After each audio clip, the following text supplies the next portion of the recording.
বিপর্যস্ত আওয়ামী লীগের হাল ধরবে কে?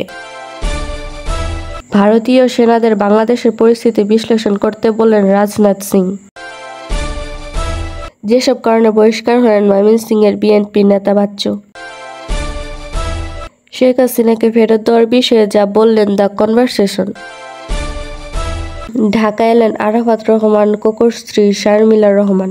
এতক্ষণ শুনছিলেন সংবাদ শিরোনাম, এবার বিস্তারিত। তার আগে আমাদের চ্যানেলটি সাবস্ক্রাইব করে ভিডিওতে একটি লাইক করে দিন।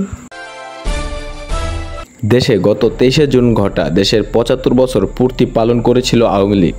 সেদিন দেশটির সোহরাওয়ার্দী উদ্যানে আয়োজিত সমাবেশে নেতাকর্মীর উপস্থিতি ছিল কানায় কানায় পূর্ণ। অথচ মাত্র 2 মাসের ব্যবধানে পরিস্থিতি এখন পুরোপুরি পাল্টে গেছে। গত 5 আগস্ট গণ আন্দোলনের মুখে পড়ে পদত্যাগ করতে বাধ্য হয়েছিলেন শেখ হাসিনা। শীর্ষ নেতারাও অনেক দেশ ছেড়ে পালিয়েছেন। কেউ কেউ দেশ ছাড়ার চেষ্টা করেছেন এবং গ্রেফতারও হয়েছেন। এর বাইরে নেতাদের মধ্যে এখনও যারা দেশে অবস্থান করছেন তাদের প্রায় সবাই আত্মগোপনে রয়েছেন। এমন অবস্থায় গত 1.5 শতকের বেশি সময় ধরে ক্ষমতায় থাকা আওয়ামী লীগের চরম নেতৃশূন্যতা দেখা দিয়েছে। এতে সাংগঠনিকভাবে দলটি রীতিমতো বিপর্যস্ত হয়ে পড়ে বলে জানিয়েছেন তৃণমূল নেতারা। তাদের অনেকেই এখনও উদ্বিগ্ন হয়ে আছেন, আতঙ্কে দিন কাটাচ্ছেন।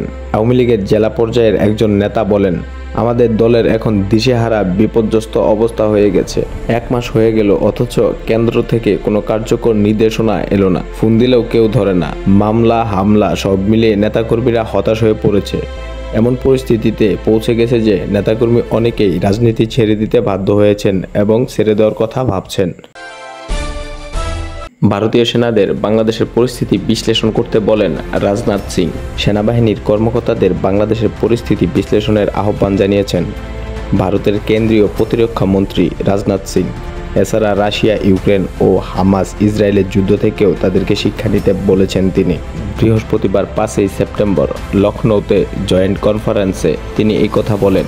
ভারতের প্রতিরক্ষা মন্ত্রণালয় এক বিবৃতিতে জানিয়েছেন, সেনাবাহিনীর কর্মকর্তাদের বলেছেন এসব ঘটনা বিশ্লেষণ করুন, ভবিষ্যতে ভারত কী সমস্যায় পড়তে পারে সেটি নীরব চেষ্টা করুন এবং অপ্রত্যাশিত যে কোনো কিছুর মোকাবেলা করতে প্রস্তুত থাকুন। তিনি আরও বলেছেন, ভারত চীন সীমান্তে প্রতিবেশী দেশগুলোর মধ্যে যা হচ্ছে সেটি আঞ্চলিক শান্তি এবং স্থিতিশীল হুমকির মুখে ফেলবে। ভারত একটি শান্তিপ্রিয় দেশ, আর এই শান্তি বজায় রাখতে তাদের সেনাদের যুদ্ধের প্রস্তুতি নিতে হবে। গত 5 আগস্ট ছাত্র জনতার আন্দোলনের মুখে পদত্যাগ করে ভারতে আশ্রয় নিয়েছেন বাংলাদেশের সাবেক প্রধানমন্ত্রী শেখ হাসিনা। এ বিষয়টি বেশ গুরুত্বের সঙ্গে নিয়েছেন দেশটি। শেখ হাসিনা যখন ভারতের নয়াদিল্লিতে পৌঁছান তখন নরেন্দ্র মোদী উচ্চপদস্থ কর্মকর্তাদের নিয়ে জরুরি বৈঠক করেন। দক্ষিণ এশিয়ায় ভারতের সবচেয়ে বড় মিত্রও ছিলেন শেখ হাসিনা। তার আমলে বাংলাদেশ ও ভারতের মধ্যে বেশ কয়েকটি চুক্তি ছিল। এছাড়া নেওয়া হয়েছিল বড় বড় প্রকল্প। যখন শেখ হাসিনার পতন হয় তখন এইসব প্রকল্প নিয়ে চিন্তায় পড়ে যায় দেশটি।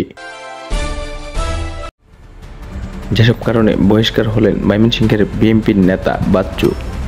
ময়মনসিংহের ভালুকায় শিল্প প্রতিষ্ঠানে ব্যবসা নিয়ন্ত্রণ করার অভিযোগে বিএনপির নেতা ফখরুল উদ্দিন আহমেদ বাচ্চুকে দল থেকে বহিষ্কার করা হয়েছে। গত 1 সেপ্টেম্বর সংবাদ বিজ্ঞপ্তিতে এই তথ্য জানানো হয়। বহিষ্কারের পর তার বিরুদ্ধে মামলা দিয়েছে বিএনপি। মামলায় বাচ্চু সহ অজ্ঞাতনামা 15 থেকে 20 জন আসামি করা হয়েছে। ফখরুল উদ্দিন আহমেদ বাচ্চু জেলা দক্ষিণ বিএনপির যুগ্ম আহ্বায়ক ও ভালুকা জেলা বিএনপির আহ্বায়ক ছিলেন। দলটির স্থানীয় নেতাকর্মীরা জানান, বিএনপির থেকে বাচ্চু বহিষ্কারের পিছনে একাধিক কারণ রয়েছে। তারা অভিযোগ করে বলেন যে গত 5 অক্টোবর থেকে অনৈতিক কর্মকাণ্ডে লিপ্ত হয়ে বিভিন্ন মিল, ফ্যাক্টরি, ব্যবসা প্রতিষ্ঠানে হুমকি দেয় এবং লোকদের পিটিয়ে পেশির শক্তি মহড়া দেখিয়ে স্বার্থ হাসিল করেন। তিনি ব্রাকের 2 একর জমিও দখল করে নেন।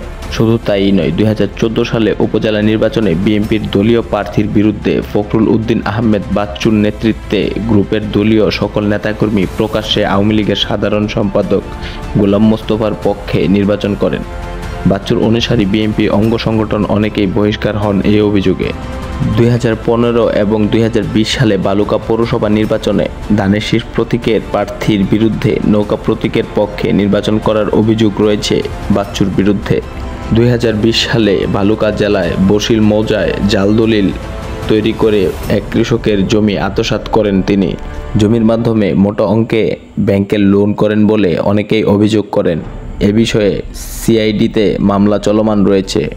স্থানীয় নেতাকর্মীরা বলেছেন 2008 সাল থেকে 2024 সাল পর্যন্ত ভাওয়াল কনস্ট্রাকশনের ফখরুল উদ্দিন আহমেদ বাচ্চু আওয়ামী লীগের এমপি মন্ত্রীদের সাথে আতাত করে আনুমানিক 5,000 কোটি টাকার বিভিন্ন সরকারি দপ্তরে কার্যাদেশ পেয়ে বহালভাবেই কাজ করে যান তিনি। তাদের দাবি বর্তমান তার নামে 1200 কোটি টাকার কাজ চলমান আছে। ওই চলমান কাজ থাকায় বিল নিয়ে সমস্যা হতে পারে বলে এই আশঙ্কায় গত বছরের 28শে অক্টোবর পর থেকে বিএনপির কোনো আন্দোলন সংগ্রামে দৃশ্যমান দেখা যায়নি তাকে। এছাড়া বাচ্চুর বিরুদ্ধে প্রতিটি স্থানীয় নির্বাচনে দলের প্রার্থীর বিরুদ্ধে কর্মকাণ্ডের পাশাপাশি এলাকার রাজনীতিতে পরিবারের সদস্যদের বসিয়ে স্বার্থ হাসিল অভিযোগ করেন বিএনপির নেতারা। বাচ্চুর বোন জামাই ওসি সাইদুল 15 বছরে অসৎভাবে কোটি কোটি টাকার মালিক হয়েছেন বলে দাবি করেছেন স্থানীয়রা। সেন্ট মার্টিন যেতে রেজিস্ট্রেশনের সিদ্ধান্ত হয়নি, পরিবেশ বন ও জলবায়ু পরিবর্তন বিষয়ক মন্ত্রণালয় জানিয়েছেন সেন্ট মার্টিন যেতে রেজিস্ট্রেশন করতে হবে এমন কোনো সিদ্ধান্ত হয়নি। বৃহস্পতিবার 5 সেপ্টেম্বর রাতে গণমাধ্যমে পাঠানো মন্ত্রণালয়ের এক জরুরি সংবাদ বিজ্ঞপ্তিতে এই কথা জানানো হয়। এতে বলা হয় সেন্ট মার্টিন যেতে রেজিস্ট্রেশন করতে হবে এই শিরোনামে বিভিন্ন গণমাধ্যমে প্রচারিত হচ্ছে। প্রকৃতপক্ষে সেন্ট মার্টিনে যেতে রেজিস্ট্রেশন করতে হবে এমন কোনো সিদ্ধান্ত গ্রহণ করেনি মন্ত্রণালয় বা পরিবেশ অধিদপ্তর। সাবেক এমপি একরামের শটগান পরিত্যক্ত অবস্থায় উদ্ধার। নোয়াখালীতে 76টি আগ্নেয়াস্ত্রের মধ্যে 75টি জমা দিয়েছেন লাইসেন্সধারীরা। বাকি আগ্নেয়াস্ত্র পরিত্যক্ত অবস্থায় জেলার কবিরহাট উপজেলা থেকে উদ্ধার করেছে পুলিশ। আজ বৃহস্পতিবার রাতে পুলিশ সুপার মোহাম্মদ আসাদুজ্জামান বিষয়টি নিশ্চিত করেছেন। গোপন সংবাদের ভিত্তিতে লাইসেন্সকৃত জমা না পড়া অস্ত্রটি উদ্ধার করেছে পুলিশ। এছাড়া জেলায় অবৈধ অস্ত্র উদ্ধারে পুলিশ কাজ করে যাচ্ছে। ঢাকায় এলেন আরাফাত রহমান কোকোর স্ত্রী শর্মিলা রহমান। লন্ডন থেকে ঢাকায় পৌঁছেছেন বিএনপি চেয়ারপারসন খালেদা জিয়ার ছোট ছেলের আরাফাত রহমান কোকোর স্ত্রী শারমিলা জাহান সিথি। বৃহস্পতিবার 5 সেপ্টেম্বর দুপুরে তিনি গুলশানে বিএনপি চেয়ারপারসনের বাসভবন ফিরোজায় যান। বিএনপির মিডিয়া সেলের সদস্য সাইরুন কবির খান এ তথ্য নিশ্চিত করেছেন।